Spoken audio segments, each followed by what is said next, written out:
down to 2 Corinthians. I can see these are going to go by faster than we think they might. And as we've already set the standard, we will do an introduction. Then we will look at the text, and then we will look at application from each book. And I was kind of selfish. I chose this part because I like to do the introduction. It's one of my favorite things. I had this in a class in college, and I tell people I took it 2 times, not because I wanted to. I had a teacher that had a lot of memory work. Memory work and Ron Vick don't go well together. But here's where we want to look today. We want to look at an introduction to this lesson, and then we will look at the background of the city of Corinth, the lost letters to Corinth. There's 4 actually. We'll be talking about those. We'll look at the background of the church in Corinth, the author, the date, the messenger, and the key verse. We get through all that in 45 minutes. We'll be flying. I'm not hopeful that we will hit everything I would like to hit, but we will hit a lot of it. So Rob Selman took my place for the introduction to 1 Corinthians, and for knowing he had an hour to get ready for that, he really did a pretty good job. Listening to what he said, he was careful in what he did say, and he didn't step in any holes, as far as I can tell. Very often when you're not prepared, you step in all the holes, And he did a wise thing. He ran out of material and ended the class. So that's not a bad thing. Some people run out of material and keep talking. That's where you get in trouble. So notice, first of all, if you open up to 1 Corinthians 1 in the first couple of verses, and in 1 Corinthians 2 in the first couple of verses, both times he calls them the church of God. And there's something to notice about that. They had problems. Betty, they had division, incest, lawsuits among Christians, marriage problems. They were perverting the Lord's Supper. They were abusing spiritual gifts. And you could just go on and on of their problems. But yet, he called them the church of God. He called them brothers. And, we are so quick in today's world to go to the extreme. You look at the political speech. It's not just, I disagree with you, but you've gone all the way over, well, you're a Nazi, or, you just hate people, Well, instead of trying to talk to people, we automatically go to the extreme. And we tend to do that in the church, do we not?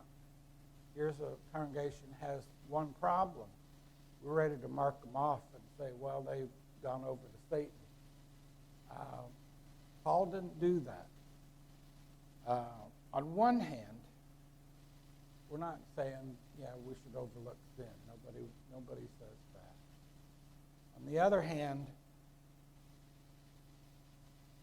we are to be fruit inspectors. By their fruit you shall know them. We are to look at people, and we do need to be careful about people and their actions.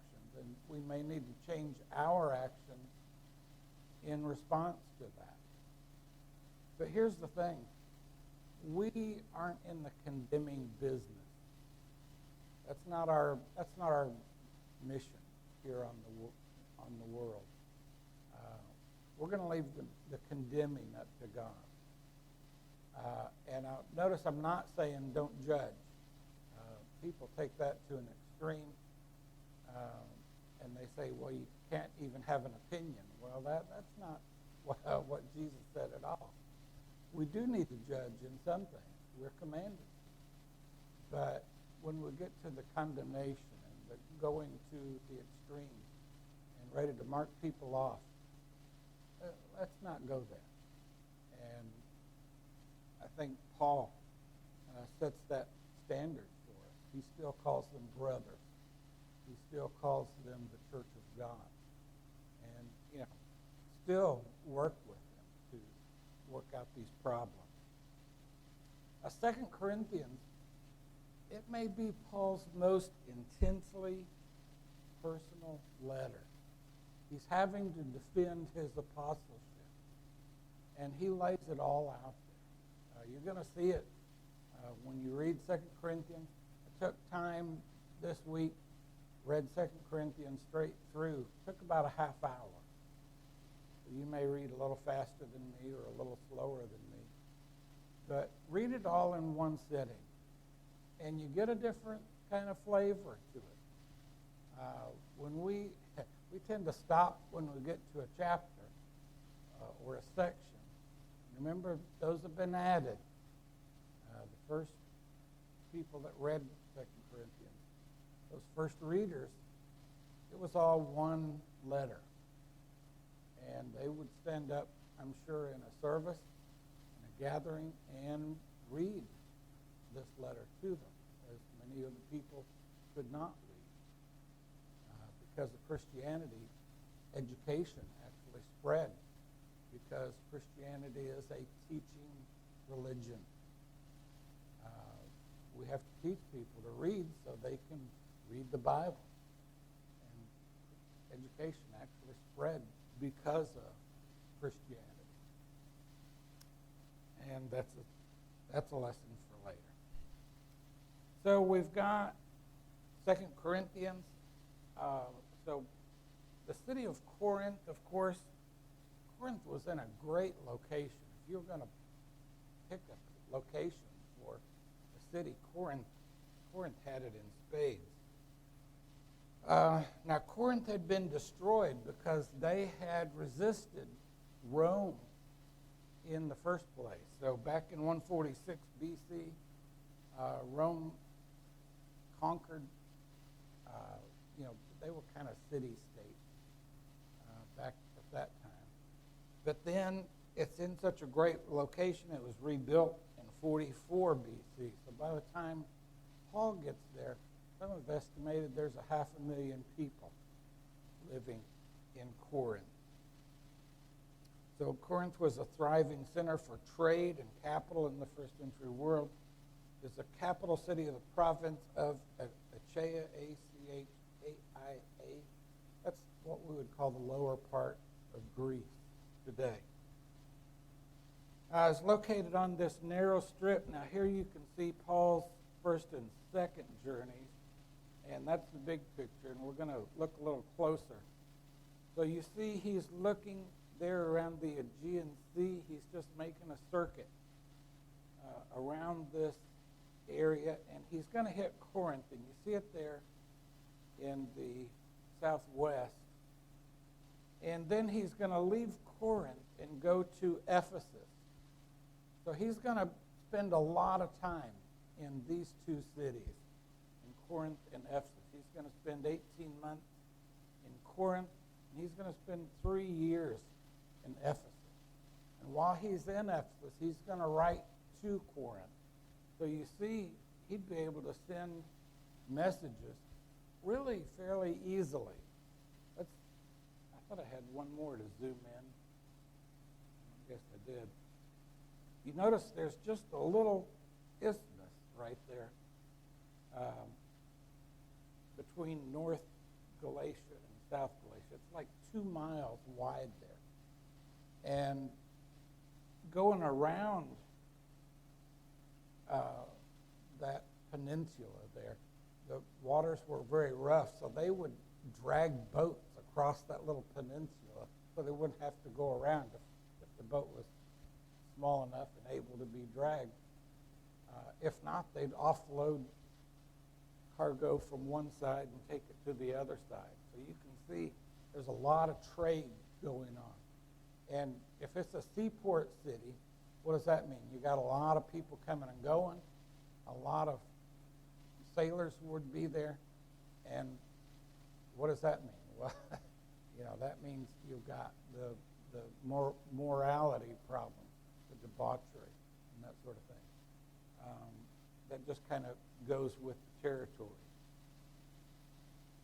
So they were prosperous in trade, highly immoral. The worship of Aphrodite, they had a temple there, or the Roman version of Aphrodite is Venus. You may be more familiar with that name. So she was the goddess of beauty and love and lust and that whole gambit of things. They had temple prostitutes, male and female, there in that temple. Now, let's think about that for just a minute. And I know I'm not the application guy. That's Lucian's territory. But you think, can we just do anything for more numbers? Well, if you want numbers, this would do it, I imagine. And I've had that discussion in this building. What can we do for more numbers? And some people, Buddy, they'll add all sorts of new innovations. Well, this would be the extreme, would it not? And I've asked, what would you not do? And I didn't get an answer for that. And we want to do, what did those first Christians do? I know what those first century Christians did is all right. What I don't know, you start adding things, this is where you're going to end up with an imitation God and cult prostitutes. That's the other extreme. And, so the church in Corinth had this atmosphere that they had to put up with. And it's hard for us to imagine this today. We don't live in a country that has this sort of thing going on. We don't live on a seaport town. Well, I guess we do have it in our country, but not in Rome, Georgia. Anyway, so knowing the society that Corinth had to exist in, the church there, we think we've got it rough. Those guys had it rough. They had a tough situation that they had to endure. So let's talk about the lost letters to Corinth. And so if you read 1 Corinthians 5:9, here you are in 1 Corinthians, and he says, I wrote to you in my letter not to associate with sexually immoral people. Well, wait a minute, this is the first book, and you said, I've already written to you once. Well, there's a first letter that is, we say it's not extant. What in the world is that? That means we don't have it. Somehow that was lost in time. And then in 2 Corinthians 2:1-4, if you want to look there, he says, For I made up my mind not to make another painful visit to you. We're going to talk about, there's going to be 3 visits and 4 letters. And so, we're going to talk about those. And it took me a while to get all those straight. But this painful visit is going to be a short visit. He's not going to stay long. That's just called the painful visit. We'll come back to that. Verse 2, if I cause you pain, who is there to make me glad but the one of whom I have pained? And I wrote as I did, so that when I come, I might not suffer pain from those who should have made me rejoice. For I felt sure from all of you that my joy would be the joy of you all. For I wrote to you out of much affliction and anguish of heart and with many tears, not to cause you pain, but to let you know the abundant love that I have for you. So there's a letter in which we call it, the painful letter with tears, you know. And, you know, is he talking about 1 Corinthians? Well, no, he's really not. So there's another letter that Paul wrote to the church in Corinth, and we don't have that. So, you know, should we be upset by that? Well, we hear, you know, in the tabloids, they like to talk about lost books of the Bible. All right, should we be concerned about that? Should we be disturbed? Well, you know, there's stuff out there we don't know about. Well, the bottom line is 2 Peter 1:3. His divine power has granted unto us all things that pertain to life and godliness through the knowledge of him who called us to his own glory and excellence. We have everything we need. We don't have everything we would like. We would like these other letters. We would like some of these references that, you know, Paul used that are in the Old Testament. They refer to other books, and we just don't have those. We do have what we need. And, you know, people always say, well, one day we'll have to ask God about that. One day we'll find out. And I always think, well, by the time we see God, we may not even care about that anymore. That may be a silly question. We don't need to ask that. So, I don't know. We'll have all eternity to talk about that.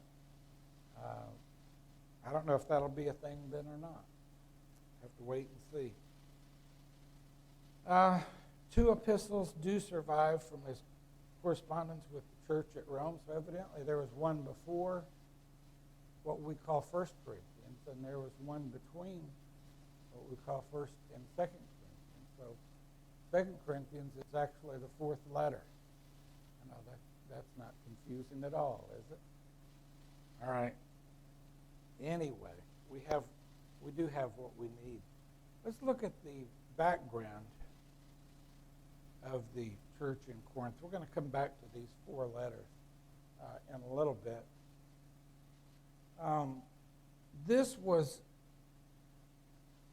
The church was established during Paul's second journey, and we looked at that on the map a while ago where he made the circuit around the Aegean Sea. And this was in 51, some people say 52 A.D. Now, when authors give a year, you read a different book, they're going to say another year, and they're going to say it, and they will be convinced that they're right. You get into this sort of thing, which one was it? Well, it depends on what you use as your baseline. And, you know, one author will use this as a baseline and then work from either way, from one way or the other, and the other author will use a different baseline. These are conservative scholars. The liberal scholars will want to put it in, you know, 200 A.D. or, you know, way later. And of course, we now have a lot better archaeology, a lot better knowledge about these early events. And so, you know, we are better able to deal with these liberal scholars. So Paul is going to spend 18 months there. That's the second longest. Of course, the first longest was the 3 years in Ephesus. He lived during this time with Aquila and Priscilla. They were tent makers. He worked with leather, so they would make awnings, all sorts of leather type things, canvas type things. He left Corinth in late 51, early 52, moved on to a 3-year ministry at Ephesus. We know this from Acts 20 and verse 31. He says, "Be alert, remembering that for 3 years I did not cease night or day to admonish everyone with tears." Imagine moving into a town of 500,000 people. It's got 18 months to establish a church. I can't imagine doing that. That's beyond anything I could imagine. You got 3 years to establish a church. Wow. So Paul definitely had his work cut out for him. So 1 Corinthians 16, if you want to open there at the last chapter of 1 Corinthians, we ask Paul, what's your itinerary? And so this is in like AD 55.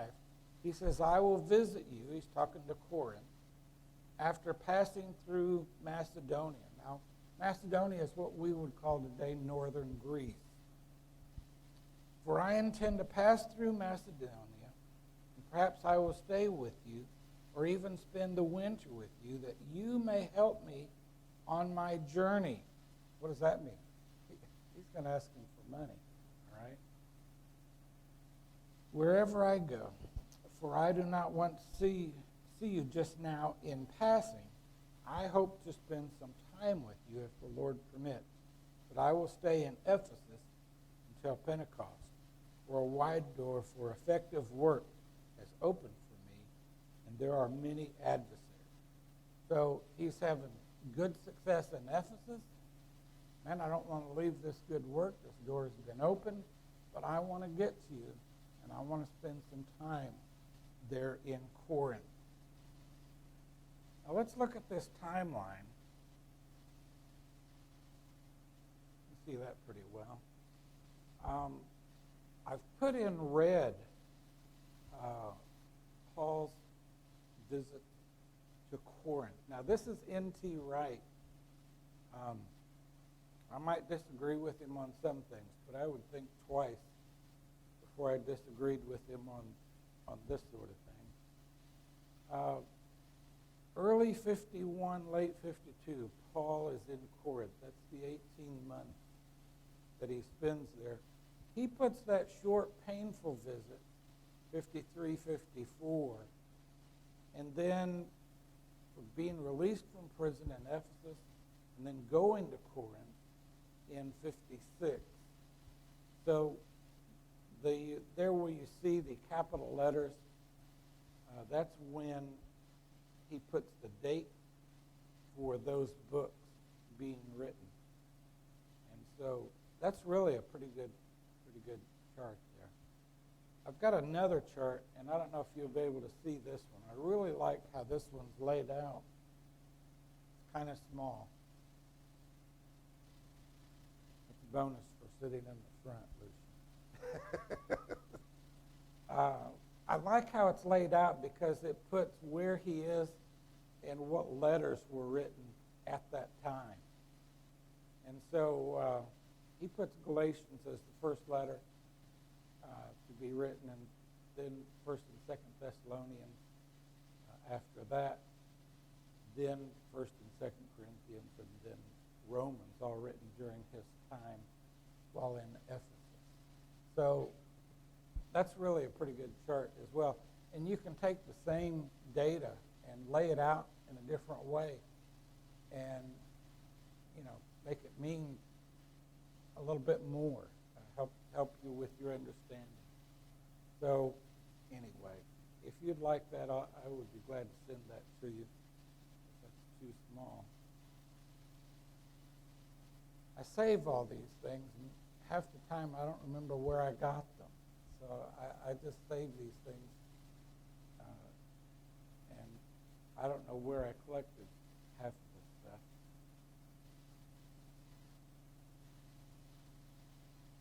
So you think about the situation of the church in Corinth. Now, 2 Corinthians is not just 1 Corinthians part 2.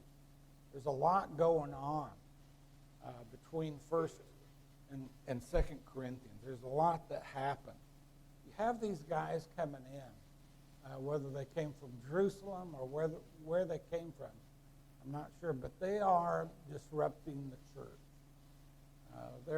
They're really hurting the church there. They were Jewish Christians that had come to Corinth after Paul wrote what we call 1 Corinthians. They claimed to be apostles, and they carried letters of recommendation as such. Now, notice Open to 2 Corinthians 3. You got your Bible there. 2 Corinthians 3, beginning in verse 1. Are we beginning to commend ourselves again, or do we need, as some do, letters of recommendation to you or from you? He says, you yourselves are our letter of recommendation, written on our hearts to be known and read by all. Think about this. Here's Paul. He went and taught them in the first place. They were his children in the faith. And he says, you've got these guys coming in. They've got letters of recommendation.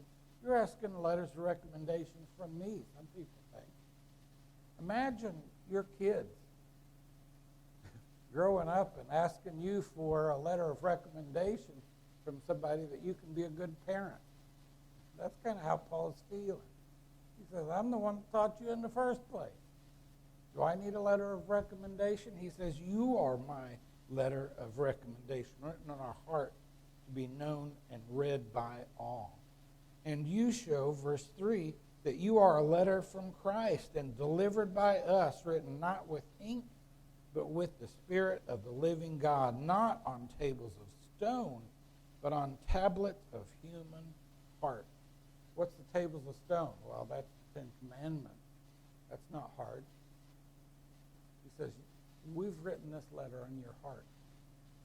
And what does that mean? It's not just out there somewhere. It's right here. All right. 2 Corinthians 11:5. He's defending himself. Does he get a little snarky there in 2 Corinthians 11:5? We were having this discussion, Ange and I were this morning.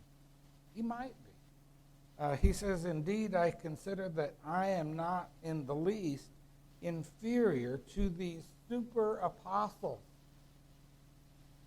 Does that sound like sarcasm to you? Well, maybe. We had these, was he talking about, number one, was he talking about these guys that had come in and disrupting the church? Or was he talking about the 12? I kind of think he was talking about these guys coming in and disrupting the church, saying they were somehow better than the apostles. You could argue either way, I guess. But it sounds like he's, hey, you've got these super apostles. What does the other translations say there? Chief apostles, or chiefest. Is that what the other translation says? Eminent apostles. All right. Somehow they're building themselves up to become, even, maybe better than the apostles. That's kind of the way I read it, and you can look at that and see what you think.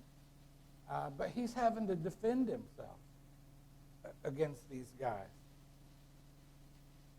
All right, 2 Corinthians 11, 12 through 15. Go ahead and read that. I'll move on. So they had presented a great piety and had evidently won a sympathetic following. And, he says, you may think I'm boasting. Well, you want to talk about boasting in the flesh. Now, these Jewish Christians, they were emphasizing, man, you got to be circumcised. You got to follow that old law. And so he says, you want to talk about glorying in the flesh? I can do that too. And so verse 18, 2 Corinthians 11:18, since many boast in the flesh, I too will boast. For you will gladly bear with fools, being wise yourself. For if you bear, if someone makes slaves of you, or devours you, or takes advantage of you, or puts on airs, or strikes you in the face, to my shame, we were too weak for that. But whatever anyone else dares to boast of, I'm speaking as a fool, I also dare to boast of that. Are they Hebrews? So am I. Are they Israelites? So am I. Are they offspring of Abraham? So am I. Are they servants of Christ? I am a better one. I'm talking like a madman. With far greater labors, far more imprisonment, with countless beatings, and often near death. And he goes on to list all the things that he had endured. And, these guys, have they done that? And, of course the answer is no. These are rhetorical questions. They come from Jerusalem, and they're putting on airs that they're better than Paul somehow. And Paul, he's having to be very firm with them. Have they done this? Of course not. He is suffering for the gospel. Look in 2 Corinthians 10, and I want to read beginning in verse 1 there.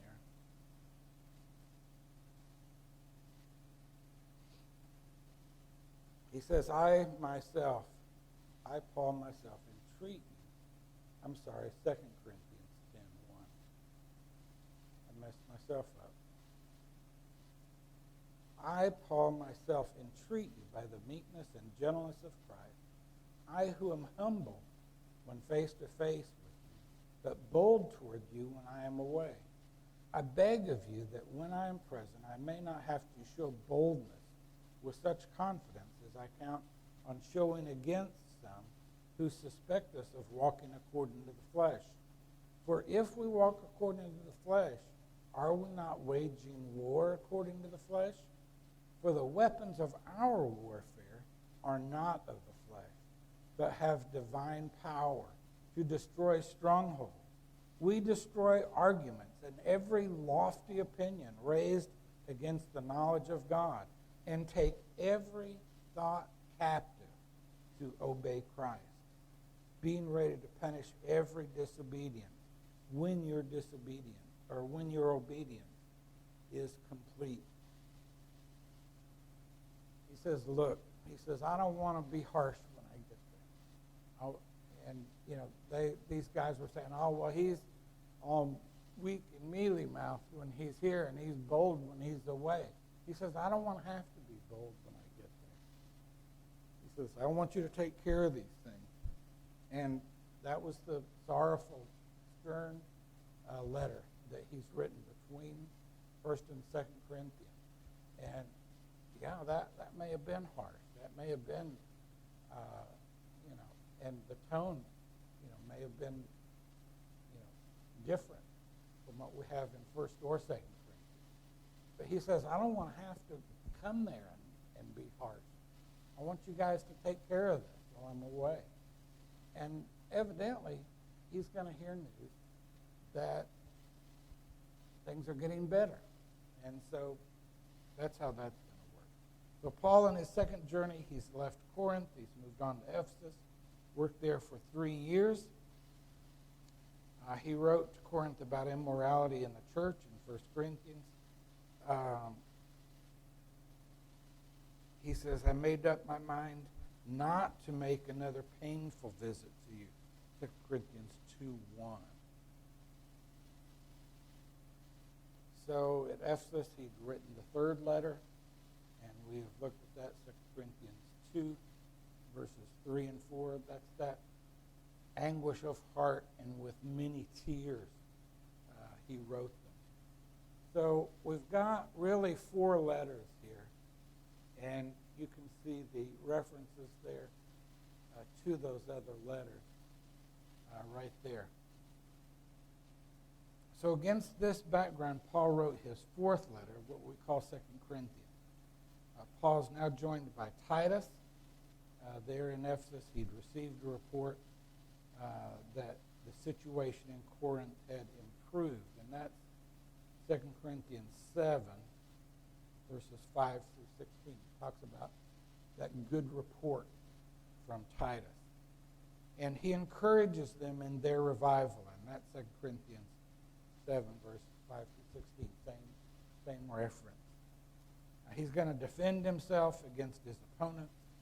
He's going to remind them of the contribution he's going to be expecting to receive from them to take for the saints in Jerusalem or in Judea.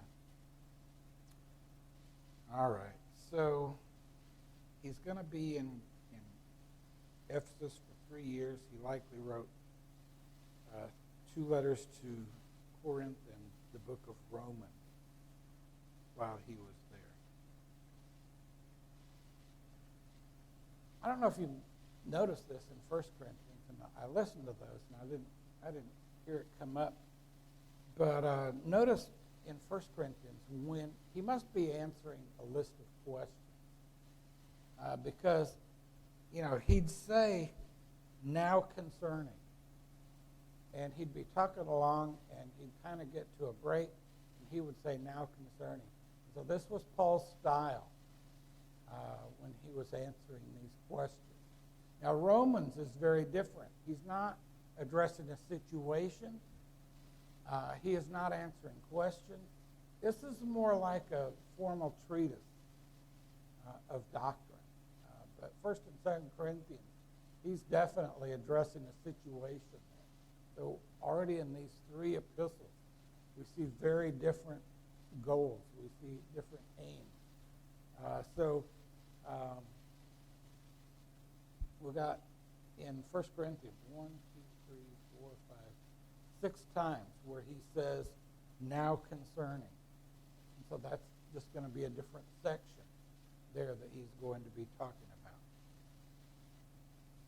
How are we doing? Oh, not bad.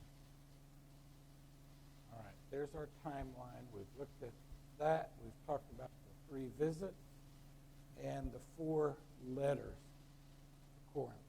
When you're reading all this, it's hard to get it all straight. My little ADD brain, we get into the firsts and seconds and thirds and go in here and go in there. It's hard to get all this straight. If you ask me this in 2 weeks, it will all be gone. We'll have to purge that memory to live. It's kind of how that works. So, anyway, don't get upset if you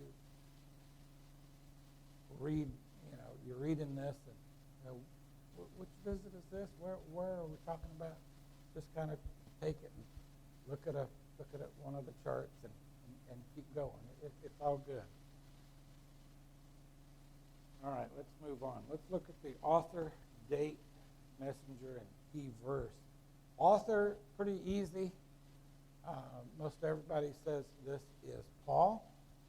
Some of the ones we get into, there's going to be a big discussion about who the author is. When we get to Hebrews, when we'll have a big discussion about who the author is, and at the end of the day, we still won't know.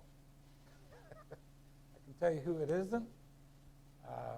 Albus Miller and I had several discussions. He was convinced Paul wrote it. Paul would be a good candidate, but Paul didn't write it. So we'll talk about that when we get to Hebrews. But this one, pretty easy. Paul claims it himself. Now, it's really weird for us today. If you're going to write a letter, you'd put your name on there. They would write books and put someone that they wanted to honor as the author. And so that was not an uncommon thing in the first century. But here Paul puts his name there, and really there's not a lot of doubt. The early church fathers, Clement of Rome, Polycarp, Irenaeus, Clement of Alexandria, all call Paul as the author.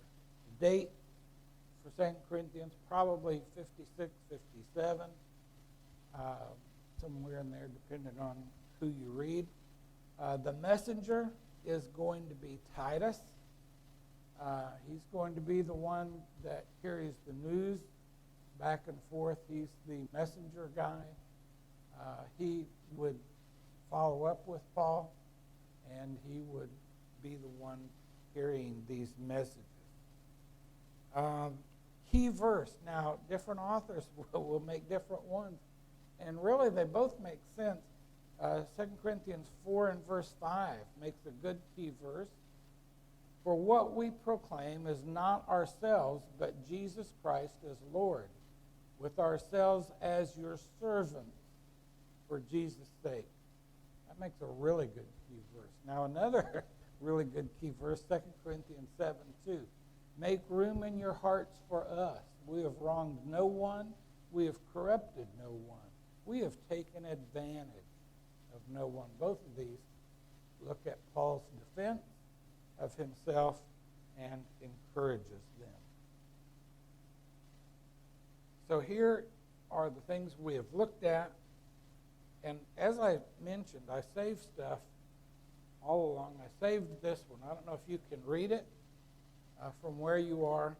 You didn't know SpongeBob SquarePants was going to come up this morning, but it shows Paul there in prison in Ephesus, and SpongeBob SquarePants is sitting there bugging him. Hey, Paul, what you doing? And so he's writing 3 times, I've been given a message from Satan, or this thorn in the flesh from Satan. Was he talking about SpongeBob? I don't know. Anyway, that's just a funny thing I saved. I have no idea when I saved that thing. Just thought I'd stick it in there for fun. Thank you, guys.